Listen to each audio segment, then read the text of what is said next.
2025 has been packed so far, filled with plenty of amazing games, and it isn't slowing down anytime soon. Next up, a week away from today that the video is going up, we got Doom: The Dark Ages, which is promising a slower, more methodical, but no less brutal and bone-busting first-person shooter experience with its medieval sci-fi setting and the promise of a brand new prequel tale. Id Software's highly anticipated FPS is releasing not long from now, and as we count down the days to its launch, here I'm going to go over a few key details you should know about. So let's start with one of the more recently revealed pieces of info revealed for the game, and a pretty crucial one at that. Id Software has confirmed that Doom: The Dark Ages is going to be a total of 22 levels. Yes, this is, I think, 10 more than Doom 2016 and Doom Eternal, because those each, I think, had 12. And not only will these 22 levels be in the game, many of which will be expansive, open levels that will encourage exploration and offer up to plenty of optional content. And actually, let me double check myself on the facts here. No, it was actually 13, not 12, sorry. 13 missions were in Doom 2016 and Doom Eternal. So we're definitely in for quite a massive game. One of the multiple worlds that the Doom Slayer will rip and tear his way through in the Dark Ages is the Cosmic Realm, an entirely new world that game director Hugo Martin says id Software has wanted to add to the Doom universe for a while. Described as a Lovecraftian world, the Cosmic Realm has allied itself with the forces of hell and will offer up Cyclopean architecture and plenty of twisted enemies, including a gargantuan Cthulhu-like foe. Speaking of Cosmic Realm's twisted enemies, another that the Slayer will lock horns with is referred to as the Cosmic Baron. Id Software describes him as a twin-bladed brute who can unleash psionic attacks from range, attack with relentless pressure up close, and more. The Cosmic Baron will also be joined by other dangerous new foes, such as the Cacodemon, a cross between Hell and Cosmic Realm, and designed from scratch for the Dark Ages. The Marauder was many people's worst nightmare in Doom Eternal, and the Dark Ages is going to have its own version, in a sense. Speaking of PC Gamer, game director Hugo Martin spoke about the Agadon Hunter, calling him the upcoming shooter's very own Marauder equivalent. He's not based on the Marauder, he's not like Big Marauder, it's Dark Ages, so it's very different. But he's similar in the sense of a lot of bosses. These enemies will challenge you in different ways.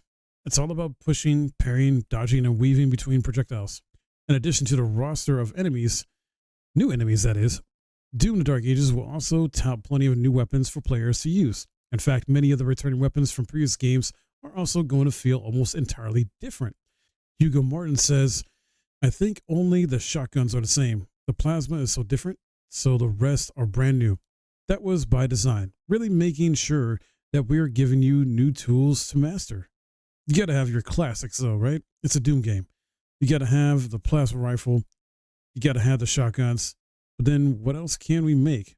So we started every gun from scratch. One particular new weapon that players will get their hands on in the aforementioned Cosmic Realm is the Reaver Chain Shot, described as a brutal ballistic iron mark of death. Lightly pressing the trigger quickly fires light attacks, while holding it down will charge weapons so-called Chaos Spear, which will send a chain iron mace shooting out as a deadly long-range attack. According to Hugo Martin, the Reaver Chainshot brings Doom: The Dark Ages' fantastic melee combat to a whole new merciless level of bone-breaking destruction.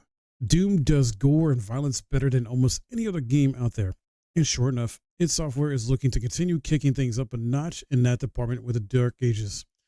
Game director Hugo Martin calls the prequel's iteration of the widely beloved Doom gore system the best there is in the industry, and says weapons like the new Skull Crusher will proudly display it in the best possible light. Speaking to PC Gamer, he talks about at this point, it's Destructible Demons version 3 from 2016 to Eternal now. We've got, I'd like to think, the best gore in the industry. Our gore system is really where we spend a lot of money, so that coupled with the falters, the incredible animations, the physics, the sound design, the blood squibs, we really create that RoboCop moment.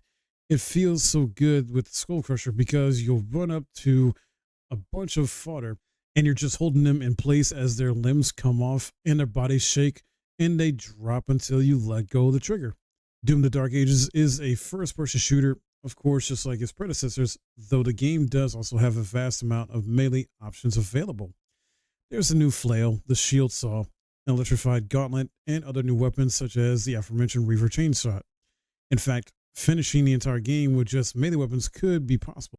Id Software has made it abundantly clear that Doom: The Dark Ages boasts the largest campaign the studio has ever crafted by quite a margin, with a lot of side content on offer, 22 levels to play through, and several semi-open world maps to explore. What exactly is its runtime going to be, though? Though id hasn't mentioned any specifics, it's entirely likely that, depending on your playstyle, The Dark Ages ends up being twice as long as Doom Eternal. For those wondering why it doesn't have multiplayer, Doom: The Dark Ages is going to be an exclusively single-player game. Unlike both Doom 2016 and Doom Eternal, and though multiplayer has never really been the biggest draw with Doom, many will obviously be disappointed by its complete absence in the upcoming prequel. With that said, id Software did have a pretty good reason for making that significant decision. Executive producer Marty Stratton explained in a Q&A, "We made that decision really from the jump. We wanted to basically free ourselves to create things like the Atlan and the Mech experience and the Dragon experience. Those are both almost like mini games within the game. We know that our campaigns are to a great extent what people come to the modern Doom games to play. So we decided to put all our efforts behind that and really create the biggest and best Doom game we ever made." id Software has always prided itself on being technically ahead of the curve, with the id Tech engine making huge strides with each new Doom entry. Doom: The Dark Ages will keep that going with this game touting fully dynamic lighting, ray tracing, and performance improvements. On the PlayStation blog, Hugo Martin wrote, "The innovations in this latest version of id Tech allows us to have more content visible on screen than ever before. Bigger spaces with longer views, more enemies to fight, more destruction, better feedback, a better overall gaming experience.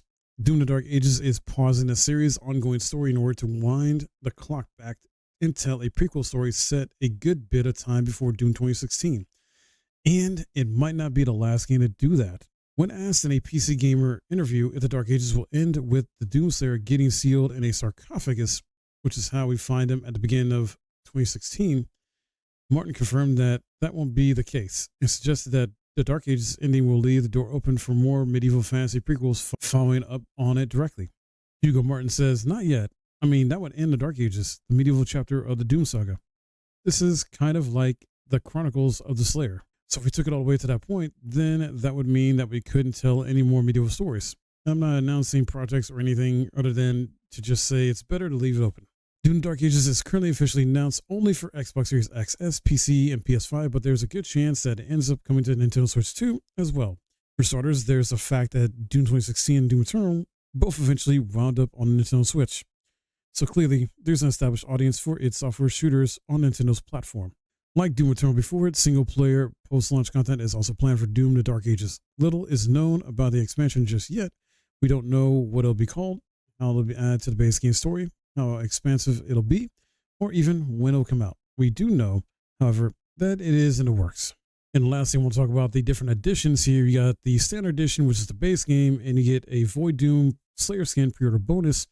This game is also going to be available on Game Pass day one, so there's that option as well too.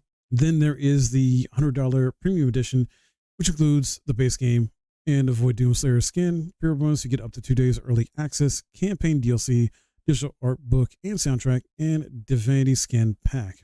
Then there's the collector's bundle, which is $200 right now. I'm not entirely sure if it's sold out or not yet, but it comes with everything I previously mentioned, plus a 12-inch Doom Slayer statue, metal red key card replica, steelbook case as well.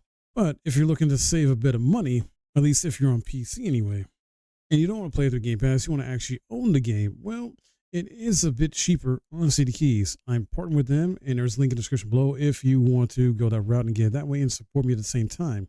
Currently, the standard version on CD Keys is $63.99, with the premium edition being $88.49. Bear in mind, there's no tax you're paying on this way, so it saves you even more money by doing that. And that's all I got for you in this video, guys. So what do you think? Are you excited about Doom: The Dark Ages? Are you going to pass on this game? Are you going to get it right away? Play through Game Pass? Are you excited with the different guns, weapons, and the 22 levels to explore? Sound off in the comments below. If you enjoyed this video and found it helpful, hit that like, subscribe if you're new, and I'll see you guys in the next video.